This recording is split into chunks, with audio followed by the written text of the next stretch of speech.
Thanks for coming to today's webinar on serial subscription management. As I mentioned before, it's something that the libraries don't use very frequently, so there isn't a lot of documentation on it from Innovative. So please let me know if something is confusing or not documented clearly so I can make sure we properly update our documentation. So today's webinar will be a lot shorter than is scheduled, so hopefully we can complete this in less than an hour today. So the objective of today's webinar is to learn about the subscription management functions that are available in Polaris for managing subscriptions and creating subscription purchase orders and invoices. The agenda will cover the basics of subscription functionality, decisions that you need to make, and a workflow for setting up subscription management. Then I'll demonstrate the setup tasks, subscription management, and the invoicing of the subscription.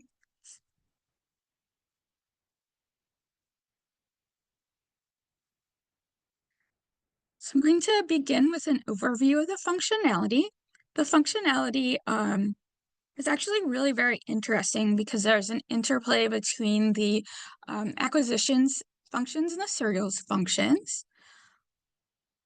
Right now, the subscription management functions are only in Polaris. Um, so you will need to use Polaris. In the client, you will need to use the client for setting up your subscription records and accessing the subscription management functions. But you will be able to do some setup tasks in Leap.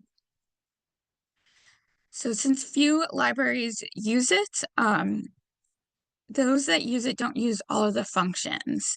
And Innovative doesn't have plans to add it to Leap right now, so I'm not sure when that will happen. The subscription functionality does consist of two parts. So there's the subscription management part for serials, and there's the subscription purchase orders and invoices. Subscription management allows you to link serial holdings records to subscription records. This allows you to track when subscriptions need to be renewed, auto-generate, and can also auto-generate purchase orders if you choose. However, CCS libraries that use subscription management don't seem to be using the subscription POs right now. This is completely optional. The libraries that do use subscription management tend to create miscellaneous invoices for subscriptions by creating one invoice for a larger fee instead of invoicing each subscription separately. If you choose to use subscription purchase orders, they are linked to the serial holdings records. So you will use the same purchase order multiple times to create invoices when the subscription is renewed. So after this webinar, you will have several decisions to make. You can decide if you want to use subscription management or not. If you choose to use subscription management, you need to decide if you want to use subscription purchase orders and invoices or just create miscellaneous invoices for subscriptions. If you choose to create subscription POs, you can decide if you want them to be auto-generated or not. If you do choose to use subscription POs, you will need to decide on system administration settings, and you can email the help desk so they can help you set those up. So these settings include the ability to create the purchase order at the subscription renewal time, generating a purchase order number, and defining subscription renewal funds.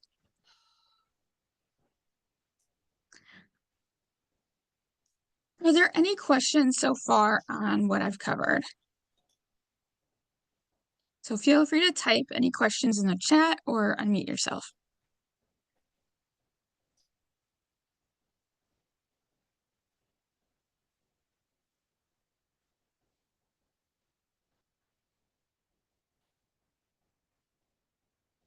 Okay, I don't see any questions, so I'm going to move on.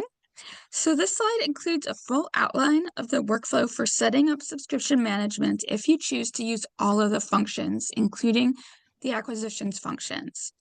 So by now you will have already created your supplier records and many of your serial holdings records. if not all of them. If you choose to use subscription purchase orders, acquisitions will need to create fund records for these subscriptions and allocate money to the funds if you haven't done so already. Then you will need to create the subscription purchase orders. These can have separate line items created for separate titles that use the same subscription purchase order.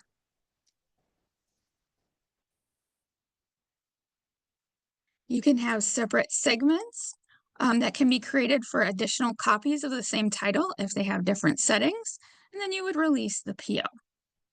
So next, serials or acquisition staff can link the purchase orders to the serial holdings records, and this will require that they have serials permissions to do so. After that, serial staff create the subscription records and link the serial holdings records to the subscription record. This next slide includes an outline of the workflow for setting up subscription management if you choose to not use the acquisitions functions and choose just to create miscellaneous invoices. So serial staff would create the supplier records as well as serial holdings records, which you've already done. And then you would need to create the subscription records and link your serial holdings records to the subscription record. So with this option, acquisitions will just create the miscellaneous invoices to pay for subscriptions when it comes time to do so. Are there any questions so far about what I've covered?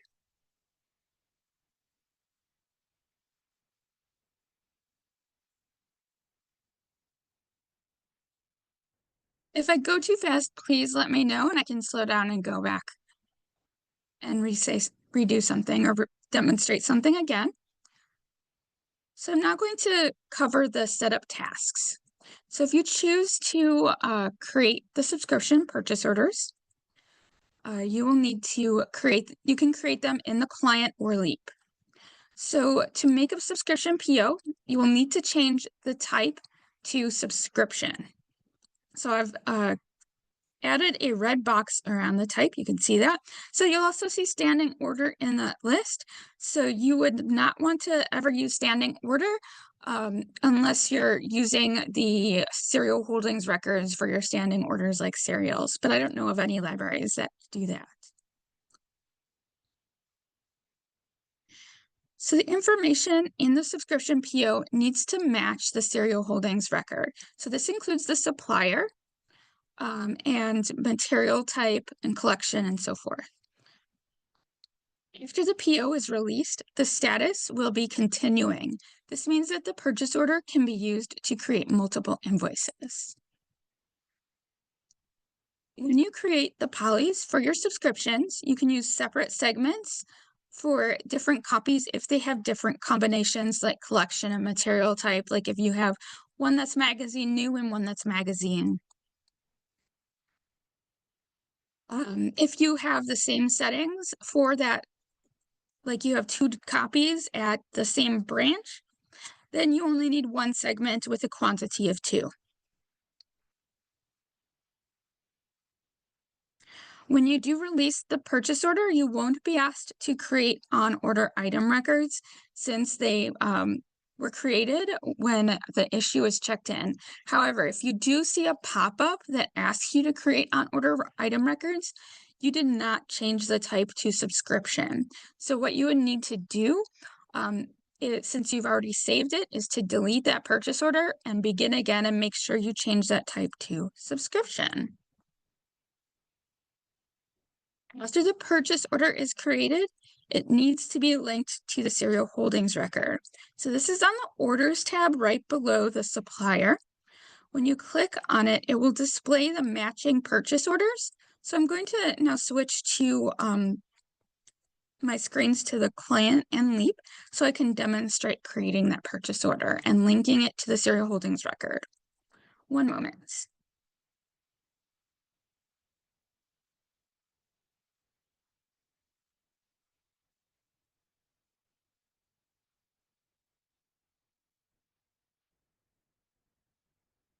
All right, so I have Leap open with the serial holdings record because what I'm going to need here is the information for creating the poly because it has to match.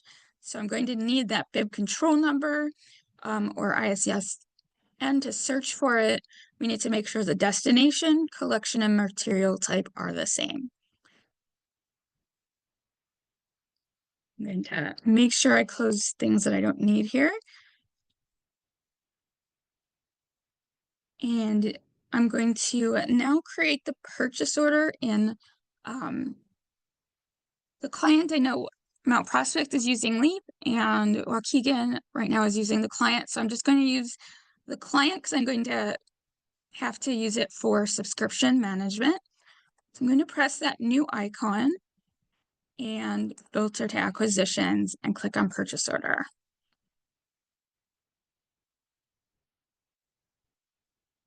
So you can see this later on if you want to look it up. I'm going to call this 189 example.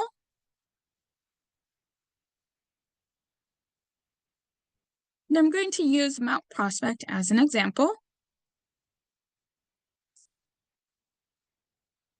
So I didn't see, just so you know, I didn't see a supplier in the record for people, but I did add ones for EBSCO subscription services, so this will work properly. And I need to find the supplier for Mount Prospect.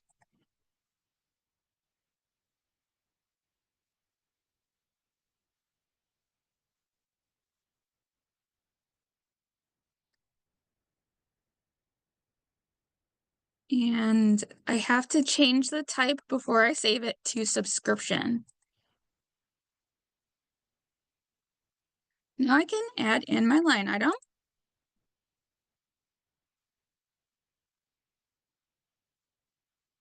And I'm going to grab this bib control number from the serial holdings record and search for the record. There's a record for people. I'm going to go back to that serial holdings record to make sure I have the correct information. So this is material type magazine new.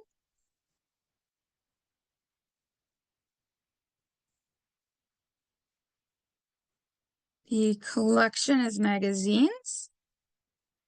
The branch is the main Mount Prospect branch. And I'll just use this print nonfiction fund.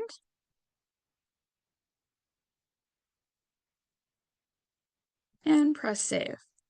Oh, it needs a unit price. I'll just put in a price of $25 and press save.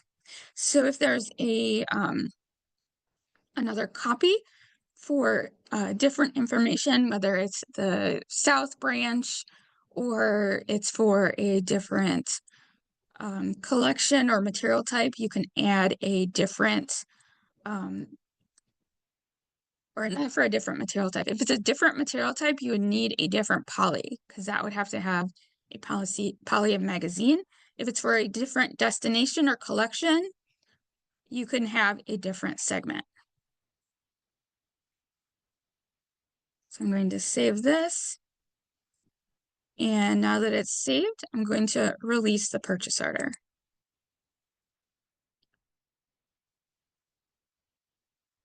So there's just some pop-ups because I did the rollover and there isn't any money allocated to these funds yet. So that's fine, and I've just bypassed those. All right, so now I need to link that purchase order to the serial holdings record. To do this, you just press link, and it's found the matching purchase order. You can check the box and press continue. Are there any questions so far about what I've covered? Feel free to type it in the chat. Oh, the other thing I don't want to forget is after you link the purchase order to the serial holdings records, you had to press save. I made that mistake when trying this the first time. I forgot to press save and it wouldn't let me create the invoice. So you have to press save to be able to create the invoice.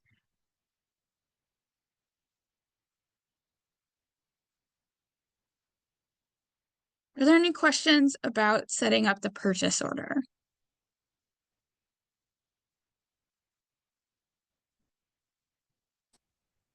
Rachel, Yes.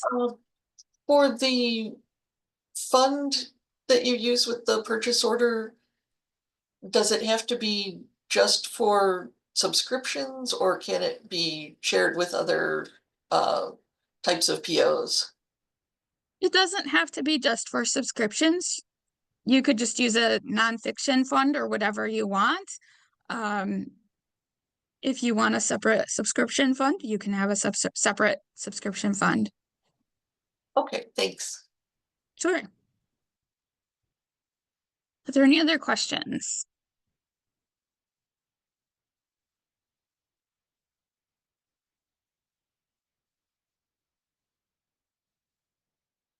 I'm going to switch back to the PowerPoint 1 second.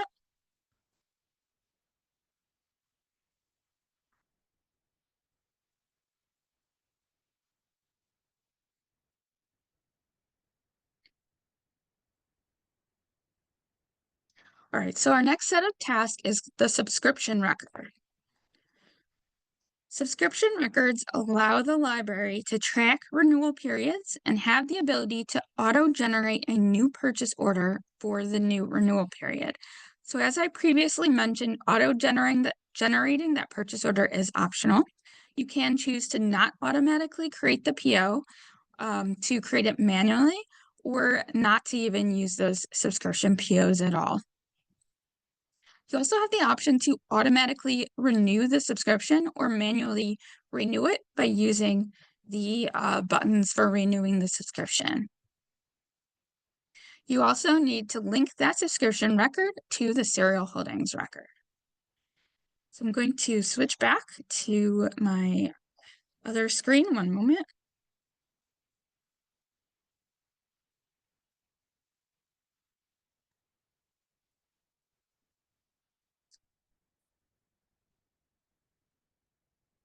So I'm going to close that purchase order. And now I'm going to demonstrate creating the subscription record. So you'll press that new icon, and I'm going to filter to serials objects, and here is the option for creating a subscription record. And I'll press OK.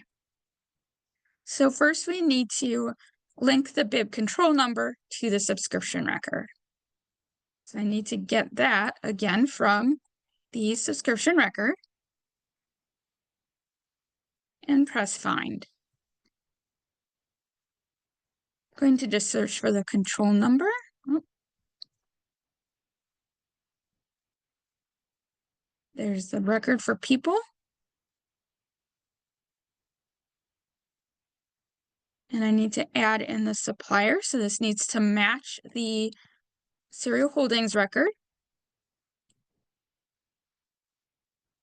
I'm going to filter by Mount Prospect.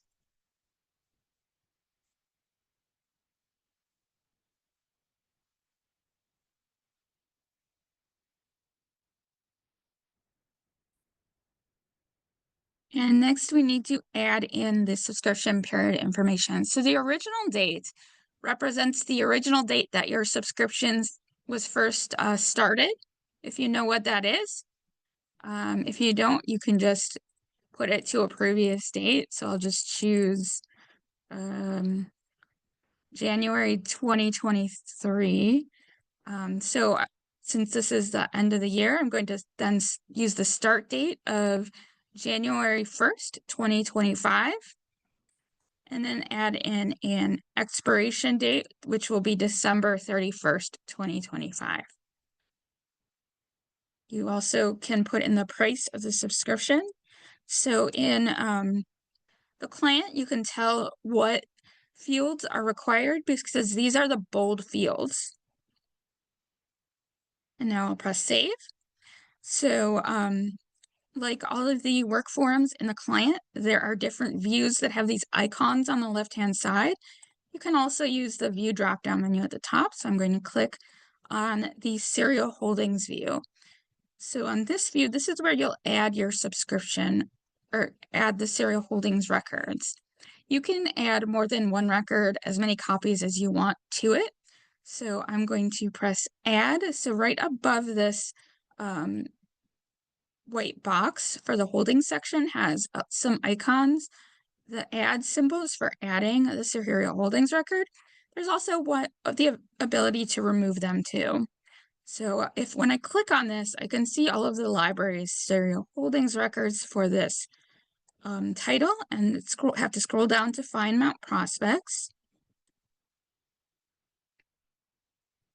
So Mount Prospect has two, Magazine New and Magazine. I have to check which one I created the purchase order from. That was Magazine New. So I'm going to add that. You can also add that other one if you want. You can have them both on the same subscription record. So I'll add two, Magazine New and Magazine, and press save. So you could also add those to that purchase order if you wanted to, but I only created that purchase order for one and already released it. So I'm not going to go back and redo that. So are there any questions about creating subscription records? Oh, one other thing I forgot to point out is the automatic renewal checkbox. So right here in this header, there's this checkbox for automatically renewing the subscription record. So this is optional. You can uncheck it to not automatically renew it. You can leave it checked to do so. This would help you to save time to not press some of the buttons. If you do choose to not automatically renew it and want to use the purchase orders, when you do press renew, you see a pop-up confirming that you want to create a purchase order, and you can check or uncheck a box based on whether you want to create the purchase order or not. Are there any questions before I move on to subscription management?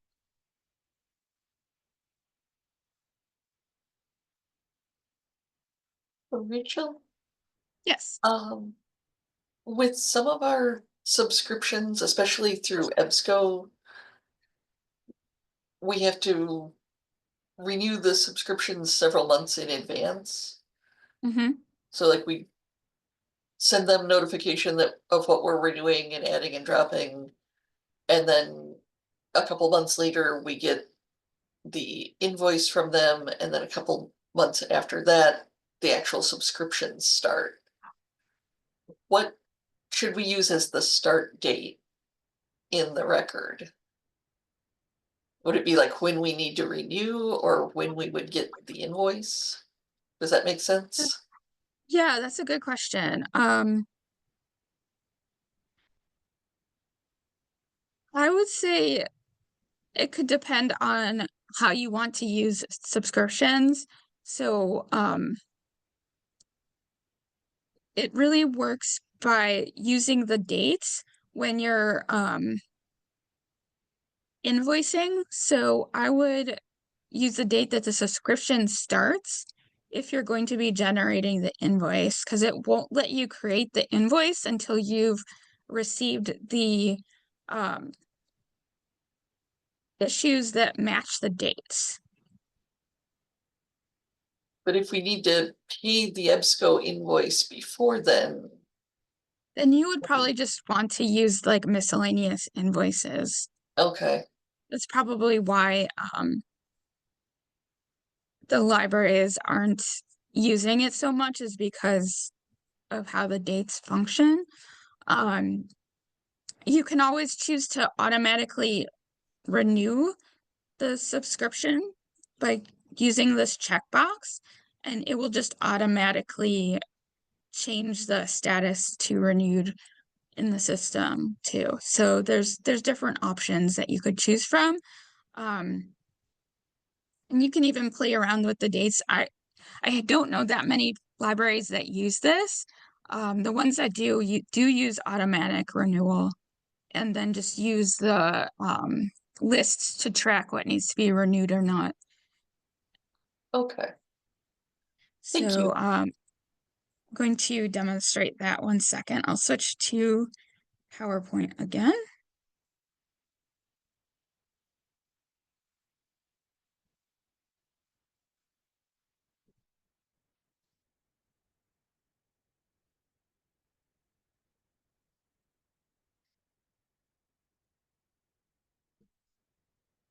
So, as I keep saying, like every task that you do with Polaris, there are like three ways to do everything or more.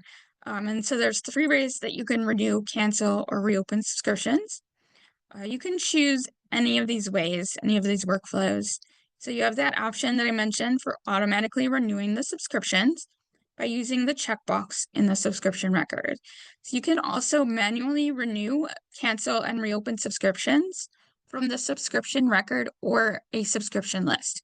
So if you choose to automatically create purchase orders, you will see a pop-up when you renew the subscription confirming that you want to create that PO, or you can stop that PO from being created.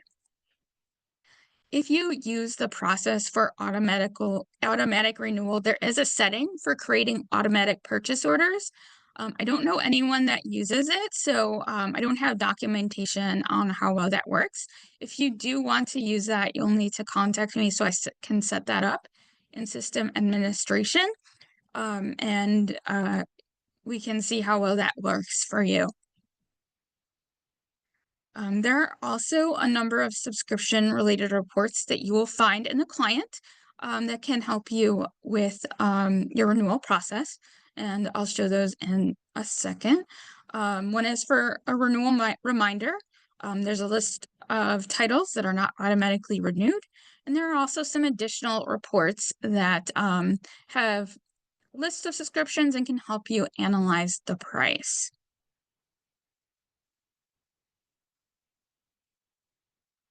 So I'm going to switch back to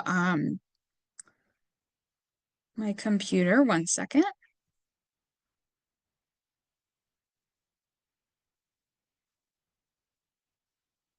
All right, so I have the subscription record open right now, so I'm going to start with this.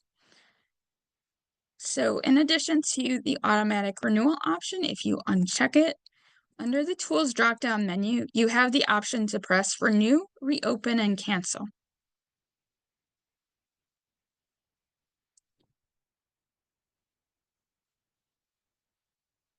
The other option is the subscription list. So if you open the Serials drop-down menu, you will find the subscription list. So you'll have to filter to find your library. I'm actually going to use ELA because they have the most subscription records that are than the other libraries. And you can use these filters for open subscriptions.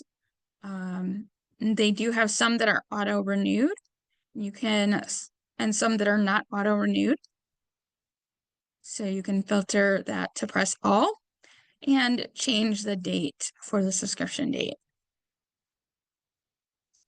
So within the subscription list, there are a lot of ways to actually renew, cancel, or reopen the subscriptions. So there's several icons right here at the top, just below Tools, is an icon that if you press this, it will renew all subscriptions in this list. If you open Tools, this also will renew all the subscriptions in this list. However, just above this list of subscriptions is another icon. So this is really tiny here, but you can see that it's that same as that renew subscription icon at the top. So this would allow you to select specific subscriptions and then just renew those specific subscriptions by clicking on those. You can also right-click on a subscription that will open the menu to renew, reopen, and cancel. So there's a lot of options to choose from, whether you want to renew them all and be more efficient about it, or just renew selected ones. So the other thing that I mentioned in the slides are the reports. The reports are under Utilities and Reports and Notices. So to access those, you do need reports permissions. In training, it will take a long time to open, but I'm going to take any questions that you have so far too while we're waiting.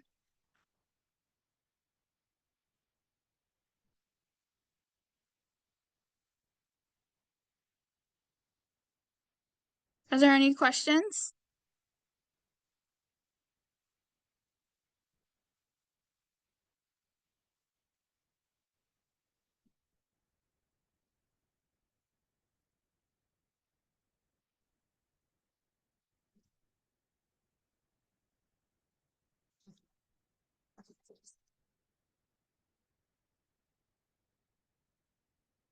Well, it still hasn't opened yet, so I'm going to switch back to um, PowerPoint to move on to invoices, and we'll come back to reports, even though that's more subscription management related.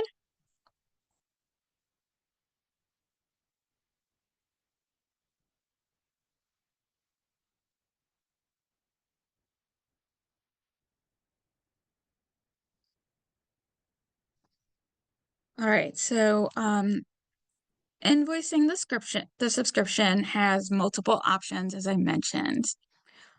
You can choose to not use the subscription PO and simply create a miscellaneous invoice for the subscription. This is what most libraries are doing right now. Miscellaneous invoices do not need to be linked to a bibliographic record. You can just write in the title of the line item, subscription, or something generic. So I did include a link on the slides to both the instructions for creating a miscellaneous invoice in the client and Leap, and I'll send those out later to you. So if you choose to automatically create the PO or use purchase orders for the subscriptions without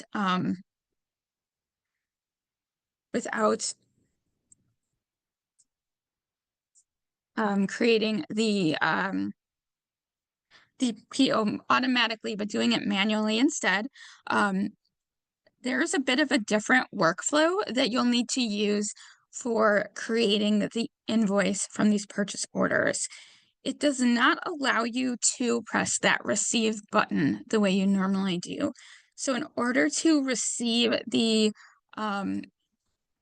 line item, an issue needs to be checked in by the serial staff using the check-in record. So this will change that status of the line item to received, and then it will allow you to copy the line item to the purchase order. You have the option to choose to copy the entire PO, the individual polys, or segments to then pay the invoice.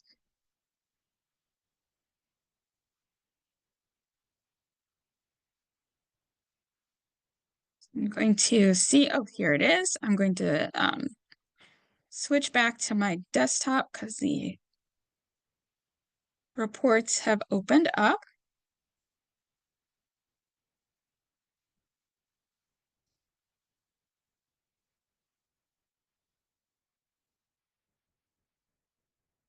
So to backtrack a bit, you can simply find the reports under serials, and here you can see that there are some reports for renewal reminders, list of subscriptions, and a cost analysis and an expenditure prediction report that may be helpful.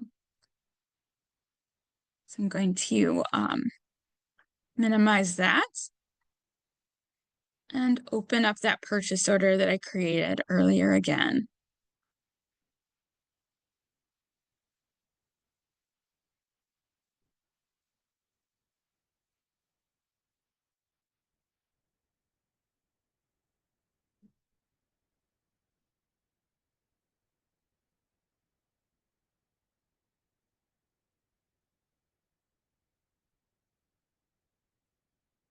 Okay, here it is, that 189 example, that's for today. All right, so let's take a look at this purchase order again. So here you can see that there are some icons here that are grayed out that are normally not grayed out, like releasing, or right here, receiving the order. So, and also under the tools is receiving the order is grayed out. So you can see that because this is a subscription record, you cannot receive those line items here in the purchase order. So I'm going to go back to the serial holdings record and navigate to the check-in record for people.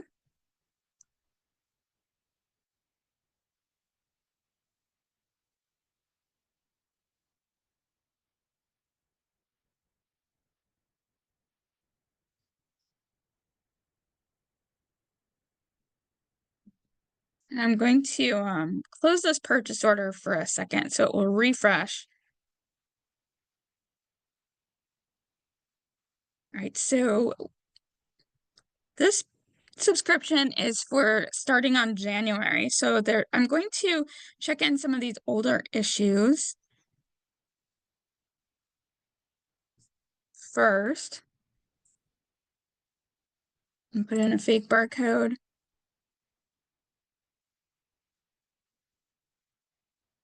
Just because they're first before the January one. And now here's the January 6th issue. I'm going to check that in. Press continue. Now I should be able to go back to the purchase order. And you can see now in that received column, because I received that January 6th issue, the purchase order has now become received. I can now copy that PO to the invoice. It's going to be a new invoice.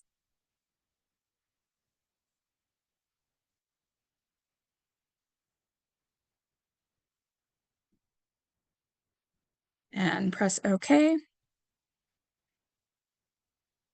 And now I can navigate to the invoice from the links drop-down menu. Oh, it didn't invoice it. That's weird. Sometimes it does that.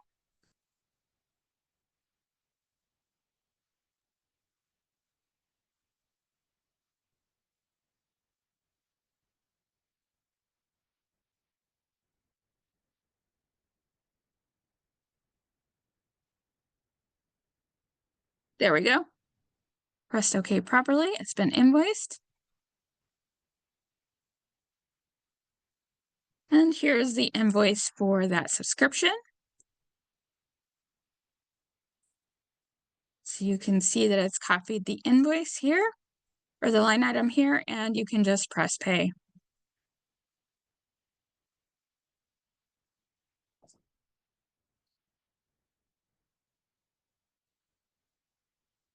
So there are some pop-ups for an over expenditure, but I'm just going to bypass that, press continue, and that invoice has been paid.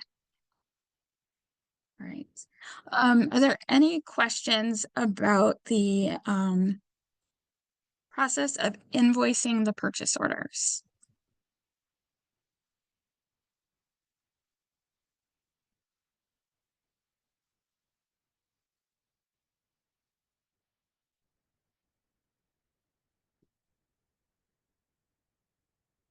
Is there anything that you would like me to show again in case I went too fast? I have time to demonstrate that again, or if you have any other questions, feel free to ask them.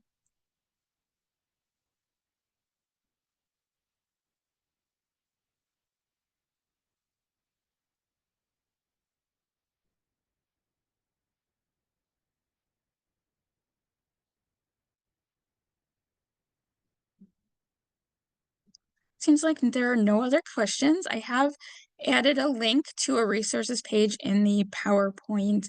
I'm going to send that out to you. I've updated our subscription management page with information that I've provided in a PowerPoint.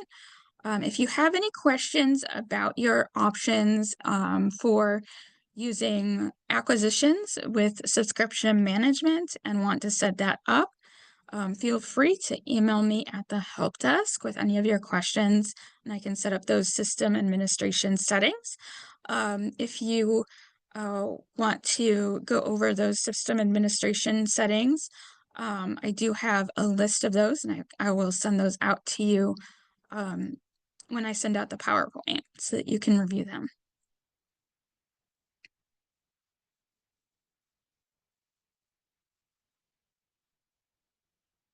Rachel, could I ask a kind of tangentially related question? It's Sure. more about the Cereals Holdings records. Sure. When we were setting up the Cereals Holdings records, we hadn't set a claim period for the supplier. If we add a claims period to the supplier, do we need to go back and add that to the Serials Holdings records, or does it automatically bring in that information? The claims periods are not required.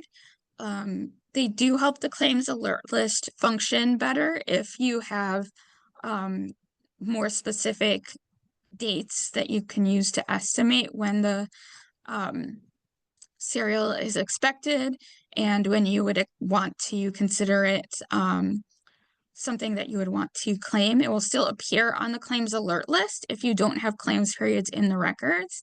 It just becomes more specific and more exact when you add those in. Okay. But changing the supplier won't necessarily change the Serials Holdings record. Does that make sense? Right. There is a way in the serial holdings record for you to add claims periods manually. So I can show you 1 second. Yeah, I know how to do that. That's not a problem. I just didn't know if changing the supplier would affect those. Or if we'd have to add it manually. Um, since you can't type here in the supplier, if you do update the supplier records claims periods and want to update the record, what you can do is just press find again and reselect that same supplier, and this will add it to the claims tab Okay, so that you don't have to add it in manually, but you do have the option to do that if you want to. okay, thanks. Does that answer your question? Yeah, thank you.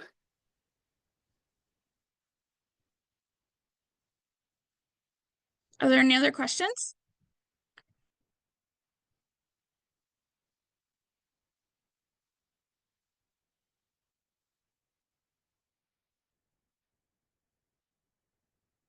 All right, it seems like there are no other questions today, so feel free to email me anytime if you have any, and I will go ahead and send you out this information from the PowerPoint, and have a great day.